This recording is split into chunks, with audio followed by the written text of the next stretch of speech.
I'm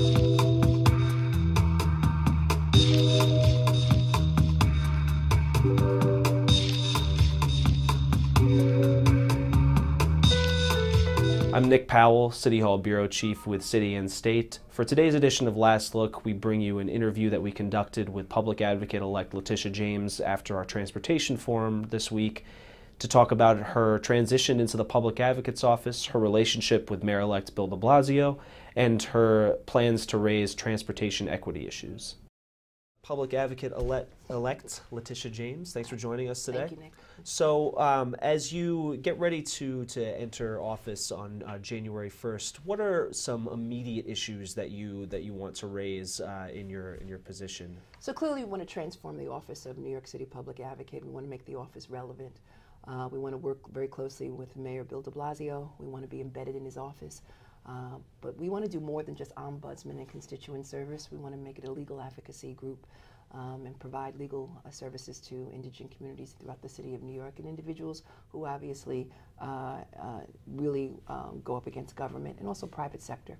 So one of the issues that I really want to focus on is determining what is the jurisdiction of the Office of Public Advocate and whether or not we could have legal standing in cases against landlords and cases against banks who unfortunately do not maintain warranty of habitability against certain buildings that have been foreclosed upon all throughout the city of New York where tenants reside and the conditions are horrendous.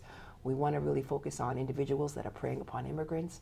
We want to talk about social impact. We want to look at social impact cases and identify any pattern and practices that exist in the city of New York. And so this is really, I want to, as I indicated, radically transform the office and make it more legal advocacy, join with my colleagues and friends, Legal Services, Legal Aid, the Center for Constitutional Rights, ACLU, all of those organizations I want to partner with to provide services, as well as those pro bono law firms that currently exist. We've reached out to all of them. The question is whether or not we have the jurisdiction, and we're reviewing that at this point in time. In addition, we want to put forth a legislative package to the City Council to provide for more subpoena power, to make the Office of Public Advocate independent. Again, the legislative authority.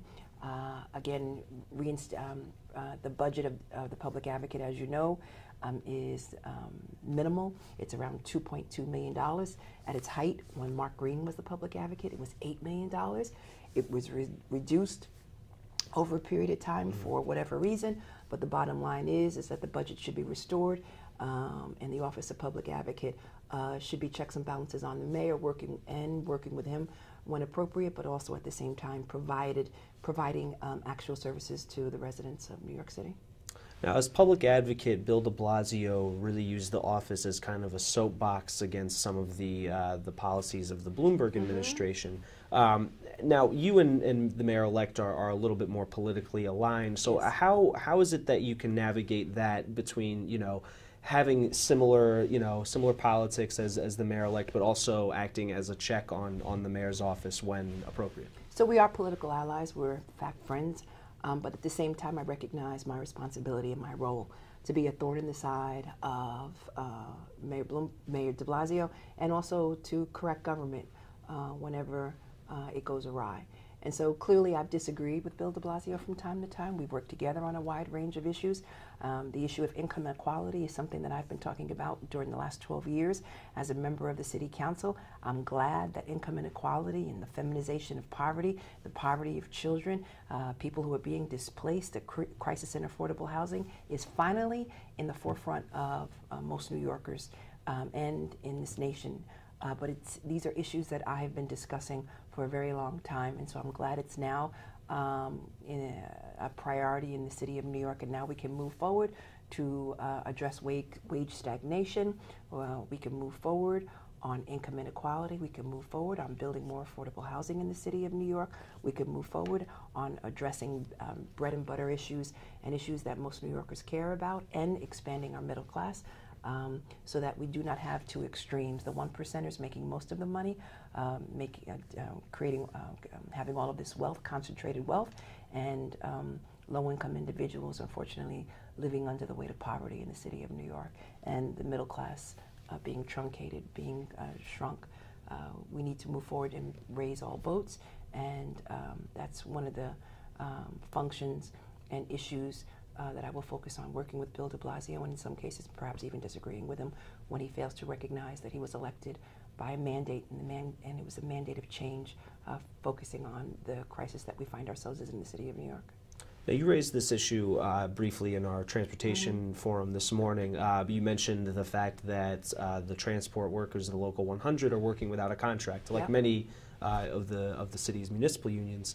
Now, Mayor Bloomberg only left, really didn't leave much room, much money to negotiate with these unions. So do you see that there's room for compromise and room for middle ground as the mayor-elect takes office in January and has to deal with the collective bargaining negotiations? I know most of the presidents of the labor unions and work very closely with all of the labor unions in the city of New York, and they're very responsible individuals.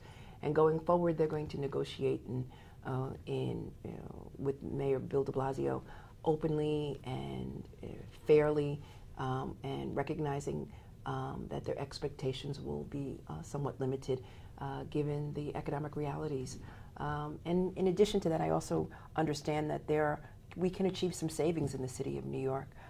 We should reduce outsourcing. We outsource quite a few contracts in the city of New York. We should really insource.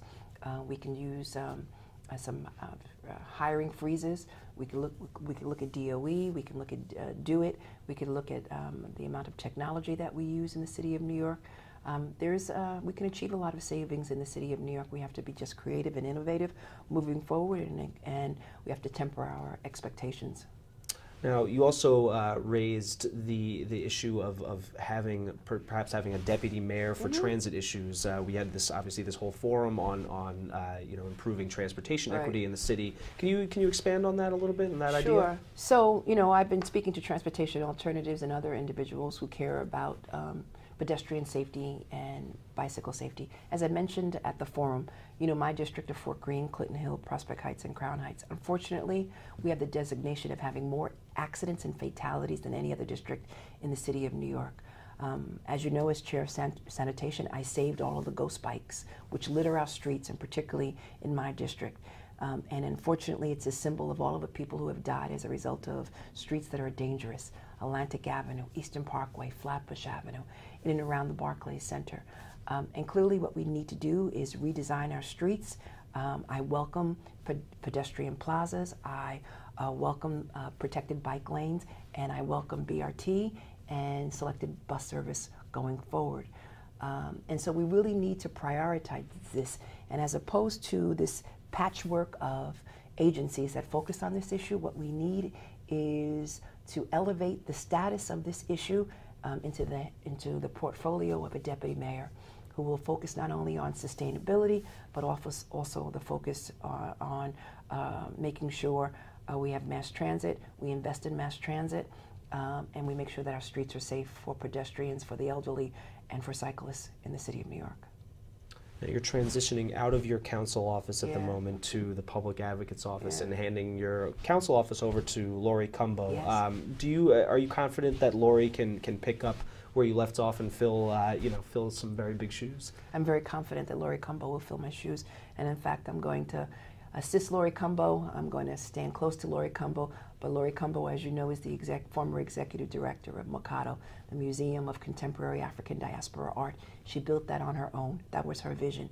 So I'm very confident that Laurie Cumbo will bring our district forward, and that she's going to be a bright and shining star. And I look forward to working with her and other council members as the next public advocate of the city of New York.